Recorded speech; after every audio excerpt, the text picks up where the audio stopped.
So you can see I've got this rectangular box on the table today, and this is another of the purchases from Goldborn, although it's not quite correct to call it a purchase because I was actually giving it for free. It didn't actually cost me anything.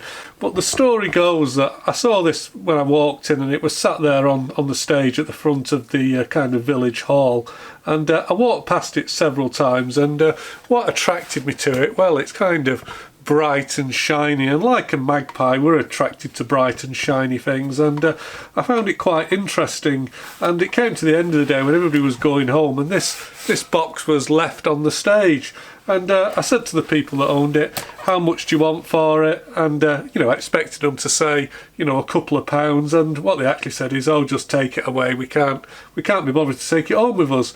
So this didn't cost me a penny. Now, I've got to say, don't know what it is. If I was to hazard a guess, I would say it's some kind of power supply, but I'm not exactly sure. So what can we see on it? Well, I'm guessing this is the manufacturer's name on it, which is Regentone. It's got some volts on it, so it says volts 200 to 50, and then underneath that it's got an AC sign which says 40 to 100. So that kind of implies that, does it step down from 200 to 50 volts, or does the output range between 50 and 200? Not sure. I guess the frequency is, yeah, 40 to 100 hertz. So again, guessing it's some kind of power supply because it's got some what would have been broken off banana plugs on it here. So 4mm jacks, which are smashed. I say 4mm, I don't know if they are. Should we just try that? So they're not actually 4mm banana plugs. They're obviously something different to that. Don't know what they actually would have been. So bringing you in a little bit closer, it does say here model, and it says W.I.B, W.I.B, W.I.B, W.I.B. And it's also got what I thought was a potentiometer, but having guessed it was a potentiometer, I did actually notice it seems to be like a multi-turn device. As I actually screw this, it actually just keeps turning. But it doesn't just keep turning, it's actually coming out. Can you see that? It actually winds out.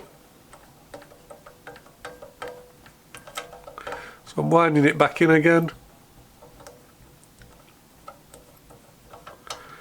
So it turns an awful lot of turns, so that's wound in. And again, just to show you, I'm going to wind it out again.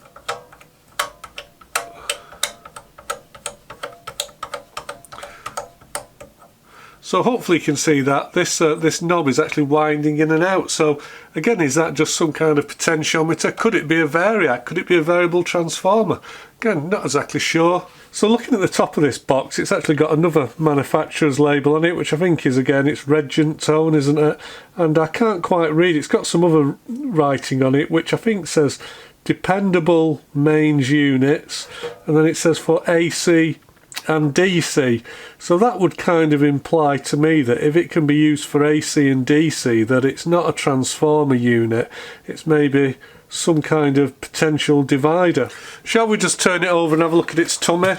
And I can see it's got a label on its bottom, and it is a bit faded and difficult to read, but I think that it says licensed by, and then it's the Westinghouse brake,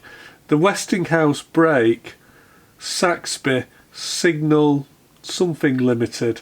So yeah, not easy to read, but certainly Westinghouse brake. Westinghouse often makes me think of, well, old electronics and electrical control gear, but again, it also makes me think of the Westinghouse rectifiers. So maybe we've got a rectifier in here. Now, of course, it's more than likely, if I was to go online, I could probably do some Googling for this and actually find out what it is right away. But, you know, where's the fun in that? I quite like the mystery. Let's just look at the back end of it. We've got another little thumb screw, which may or may not be an earth. Some of the wiring does look a little bit, how you're doing, a bit melty, and this terminal block certainly looks old. So, again, I'm not sure. It kind of almost makes me think that, can you select between two tappings here? Is that what it is? I think we need to unscrew it and have a look inside, don't we? See what that reveals. Now, I thought at first sight that it was probably some type of battery eliminator, but again, I've got no idea. It certainly feels heavy enough to contain something like a transformer. This thing, you know, it weighs an absolute ton. It's very heavy. Has just got a couple of the screws missing, which is good because it makes it easier to get into. All right, okay. And one of the screws here doesn't have a head on it, so is that some kind of anti-tamper? Doesn't look as though the head has rounded off. It looks as though it's designed to be like that. Let me bring you in so you can see that. So you can see what we've got, I suspect, is a screw, but yeah, it's got no head on it. It's just completely domed, and I'm fairly sure it never did have a head on it, so I don't know if that's some kind of ancient anti-tamper device. It's more than possible, isn't it? Oh, and it is a little bit loose as well, so will that undo with my fingers? Excuse fingers, as they say. Yep, so it is a screw, but got no head on it. So hopefully that's all the screws out, so we can now go ahead, lift the lid and give it a big reveal. I'm just as excited to see what's in here as I'm hoping you are, because I've got no idea.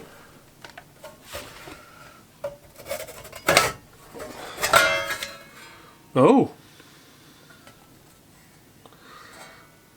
Well, that I wasn't expecting.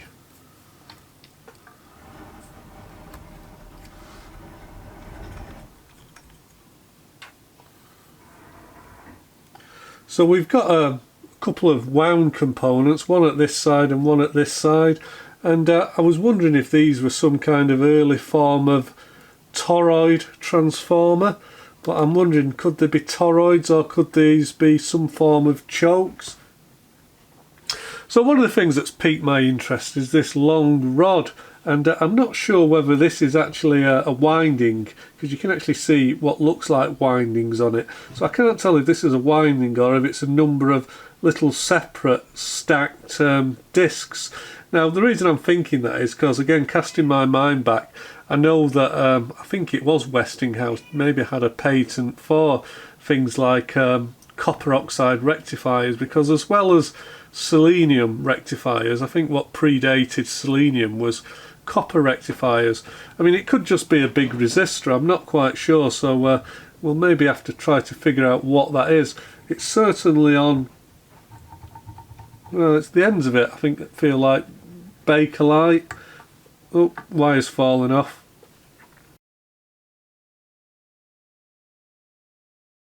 So going back to the transformers here, I don't know if it's fair to call these transformers or not, because I don't actually know if they are transformers. I don't know if they're transformers or some form of choke. Now unfortunately the insulation on these wires, as soon as I touch them you can see it's actually just, it's gone solid. It's that rubber wiring, it's gone solid, and as soon as I touch it, it just breaks away. This does remind me of one of the great problems with a lot of British railway signalling equipment, in that you look at a lot of the location cases out on the tracks and they'll have a warning notice on them saying something to the effect of don't disturb, because they have this rubber coloured wiring, rubber covered wiring, and if you go in and disturb any of the wiring, just like this, all the insulation falls off it, and of course that's not very good in a railway signalling system. But there's still an awful lot of that decrepit wiring still out there with warnings on it. Now this actually does remind me of that. So it looks as though we have some incoming mains which goes to, I'm going to call this a transformer, that certainly goes to the bottom of this unit, and we've got two wires that come out of the top. One of them appears to go into this rod thing, which I'm guessing probably is a rectifier. The other lead goes onto a bank of capacitors. The other side appears to come off the end of the rectifier, goes to the other side of the bank of capacitors. So it is looking a lot like a power supply. But what's really throwing me is we appear to have another transformer at this end. Except looking at it, okay, this thing at the other end has only got two wires on it, so this must be a smoothing choke. So yeah, it's got some smoothing on it. It's a shame the wiring is in awful condition, because I'm really desperate to plug this in and give it a try, but I'm fairly sure if we did try it, it would just explode. Not that that's a reason not to try it. So I'll tell you where my money is going at the moment. I think we've got some very basic type of DC power supply with a transformer at this end. Very strange transformer, never seen one that looks like that before. and a choke at this end. The reason I'm saying this is a transformer is because it appears to have about 5 wires going into it, and this thing at this end has only got 2 wires, so I think this is a choke. I really want to start testing a few things and maybe even trying to replace some wiring, because we've got to get this plugged in, we've got to power it up, haven't we, and try it.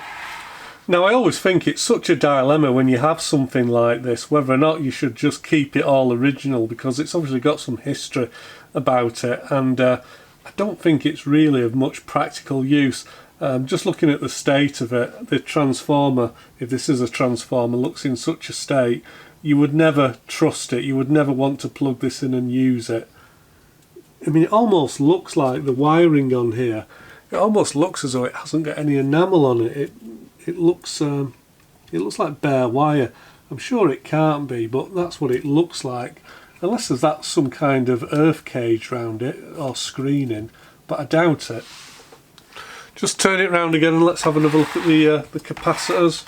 So I can see stamped into the box here we've got what looks like some capacitors, and it says, I think it says TCC 6.5 millifarad, and then it's got A and F, so I don't know if that's saying it's got 2 sections, A and F.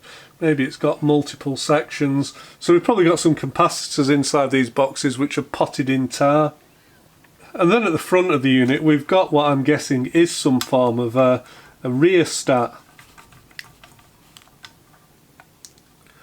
Okay, just looking at the wiring here, it looks as though what we've actually got looks like one of the banana plugs on the front here, the one, this one here. So it looks like this connector here is fed from the, I'm going to say the rectified DC, but then there's a spur coming off this terminal which appears to go through the rheostat onto the second terminal here. So yeah, this must be a reduced supply. And I'm guessing the black wire, the black connector here, that must be the ground, the 0 volts. So I did say I think this is a rheostat, so hopefully we can prove that by by giving the knob a bit of a spin. Although it seems to be going a bit crazy at the moment, like we're charging something up.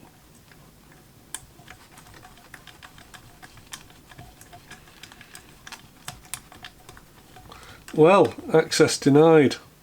That doesn't seem to be doing anything. Whatever it is appears to be open circuit.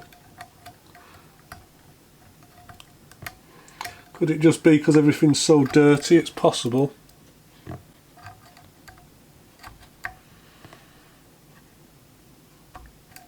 Well, I've just spent the last half hour online browsing through some radio magazines of the 1930s. Now, I haven't actually found anything exactly like this Regentone, but I found some things which are very much like it. Now, the magazines that I did find were from the late 1920s and early 1930s, so I do think that this power supply is a very early piece of equipment. It's really old. I've certainly never seen this style of transformer before.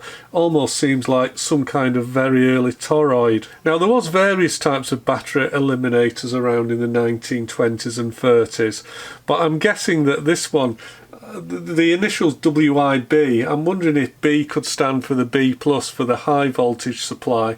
I'm not sure what the W.I stands for, maybe wireless battery, I'm not exactly sure, but I think that this is probably a high voltage power supply, and I'm guessing that because I'm looking at all these segments here on this metal rectifier.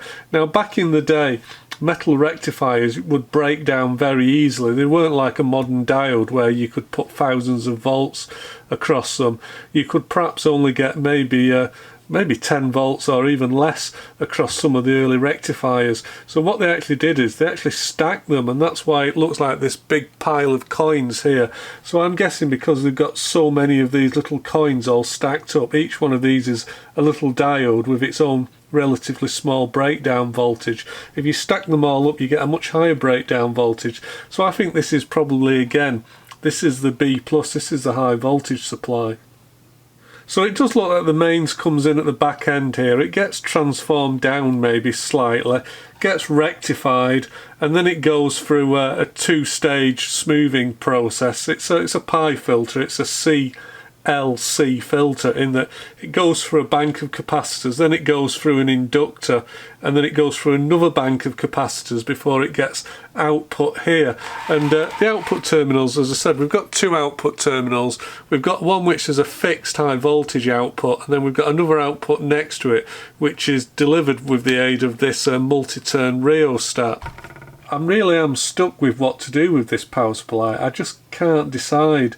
It seems a shame to carve it up, to just use it one time and say, well, there we go, we've had our fun. It seems a shame to destroy it, but any type of renovation that we do on this will ultimately end up in destroying it. And even if we do renovate it, I don't think these transformers would ever be safe to use. So yeah, I'm not sure. So I can't make a decision, but you know, I know you guys are pretty smart, so maybe you can help me. So put some comments in. What do you think we should do with this power supply? Should we try to power it up, maybe test some of the separate elements of it? Maybe we could power up a transformer and then try testing the rectifiers. Then maybe we could try, see if there's any capacitance left in these. We could try to rewire it, but yeah, it's in such a bad state. I think we'd be grasping at straws. So I'm going to throw this back to you. You guys leave it in the comments. What should we do with this? Should we give it one last swan song? Should we just keep it original because it's just too precious to actually mess around with? Yeah, I don't know. Up to you guys.